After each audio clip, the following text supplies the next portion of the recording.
तो भाई केजरीवाल ने आज गजब खेला कर दिया है। तो अब तक लोग डरते थे ये बोलने में कि कुछ जजेस इतने प्रो बीजेपी आरएसएस क्यों होते जा रहे हैं और बाद में भाजपा ज्वाइन भी कर ले रहे हैं। लेकिन केजरीवाल ने आज ऐलान कर दिया है कि वे आरएसएस के प्रोग्राम्स में जाने वाली जज जस्टिस स्वर्ण कांता के सामने पेश नहीं होंगे, ना कोई वकील रखेंगे, ना कोई आर्ग्यूमेंट रखेंगे, और इसकी चाहे जो सजा उन्हें मिल जाए। केजरीवाल ने जस्टिस को एक चिट्ठी लिखकर कहा कि वो या उनके वकील कोई भी दलील नहीं रखेंगे। अब उन्हें उस कोर्ट से न्याय मिलने की कोई उम्मीद नहीं है। अब ये लड़ाई किसी एक नेता की नहीं है, बल्कि उस भरोसे की है जिस पर पूरा देश टिका है। क्योंकि अगर न्याय दिखेगा ही नहीं तो न्याय पर से विश्वास भी खत्म हो जाएगा।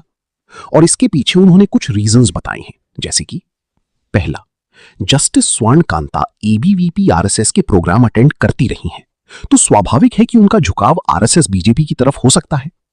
दूसरा, जस्टिस स्वर्ण कांता के दोनों लड़के लड़की सरकार के लॉयर पैनल में हैं। सॉलिसिटर जनरल तुषार मेहता के अंडर काम करते हैं। तुषार मेहता ही उन्हें सरकार से रिलेटेड केसेस अलॉट करते हैं। पिछले कुछ सालों में तुषार मेहता ने जज साहिबा के बच्चों को करीब 5,904 केस अलॉट किए हैं, जिनकी कुल फीस करोड़ों रुपए में जाती है। और इन्हीं तुषार मेहता को मोदी गवर्नमेंट केजरीवाल के खिलाफ केस में अपनी तरफ से खड़ा करती है और सुनवाई जस्टिस स्वर्ण कांता करती हैं। इसलिए केजरीवाल ने कहा कि हाईकोर्ट में करीब 44 जज हैं, आप किसी को भी उनका केस दे दो। लेकिन जस्टिस स्वर्ण कांता कहती हैं कि नहीं, मैं ही केजरीवाल का केस सुनूंगी। इसलिए आज केजरीवाल ने भी कह दिया कि आप चाहे जितनी सजा दे दो, आज से मैं सत्याग्रह शुरू करता हूं कि मैं जस्टिस स्वर्ण कांता के सामने अपीयर ही नहीं होऊंगा, बाकी कोई भी जज मेरा केस सुन ले। ये चीजें वैसे लीगली तो केजरीवाल को नुकसान पहुंचा सकती हैं, लेकिन भाई ने जनता का काम कर दिया है। कोर्ट के अंदर की चीजें जो आज तक गड़बड़ चल रही थीं, वे बाहर आ गई हैं, क्योंकि बहुत से लोग इस बात पर बोलना चाहते थे कि अब तक आरएसएस यूनिवर्सिटीज और सरकारी डिपार्टमेंट्स में अपने लोग बैठा रही थी, कम से कम न्यायपालिका को तो छोड़ देती। आपको याद है, हाईकोर्ट के जज यशवंत शर्मा के घर से कैश मिलने की खबर आई थी, बहुत विवाद हुआ था। फिर सीजीआई संजीव खन्ना ने जांच के लिए 3 लोगों की कमेटी बनाई थी और उनका ट्रांसफर कर दिया गया था दिल्ली हाईकोर्ट से इलाहाबाद हाईकोर्ट। पूर्व सीजीआई रंजन गोगोई, जिन पर सुप्रीम कोर्ट की एक पूर्व कर्मचारी ने सेक्सुअल हैरेसमेंट का आरोप लगाया था, लेकिन सुप्रीम कोर्ट के ही 3 न्यायाधीशों की एक इन हाउस पैनल ने उन्हें क्लीन चिट दे दी थी। ऐसी उदाहरण सिस्टम पर सवाल खड़े करते हैं। चाहे सच कुछ भी हो, परसेप्शन बहुत मायने रखता है। और अगर एक पूर्व मुख्यमंत्री को ही ये लगने लगी कि उसी निष्पक्ष सुनवाई नहीं मिल रही है, तो आम आदमी क्या सोचेगा। जिंदगी में कई बार ऐसे मौके आते हैं जब जीत या हार मायने नहीं रखते, उससे भी बड़ा हो जाता है सही और गलत का सवाल। क्या सही है और क्या गलत है। ऐसे समय में हमें ये तय करना होता है कि हम मुश्किल रास्ता चुनेंगे या आसान रास्ता।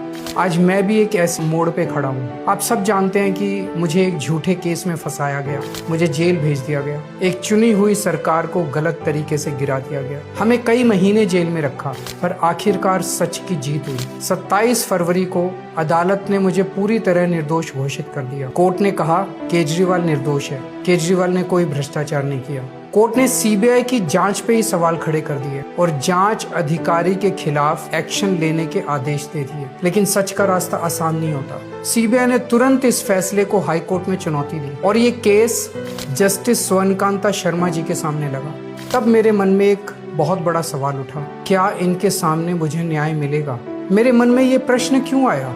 इसके कई कारण हैं, पर 2 कारण मुख्य हैं। पहला कारण ये कि आरएसएस की जिस विचारधारा वाली सरकार ने झूठे आरोप लगा के मुझे जेल डाला, जज साहिबा ने स्वयं माना है कि उस विचारधारा से जुड़े संगठन अखिल भारतीय अधिवक्ता परिषद के मंचों पे वे कई बार जाती रही हैं। मैं और आम आदमी पार्टी उस विचारधारा के घोर विरोधी हैं। ऐसे में क्या उनके सामने मुझे न्याय मिल सकता है? बापू के दिखाए रास्ते पर चलते हुए सत्याग्रह की भावना से अब मैंने फैसला किया है कि मैं इस केस में जस्टिस स्वर्ण कांता जी के कोर्ट में ना तो स्वयं पेश होऊंगा और ना ही मेरी तरफ से कोई वकील पैरवी करेगा।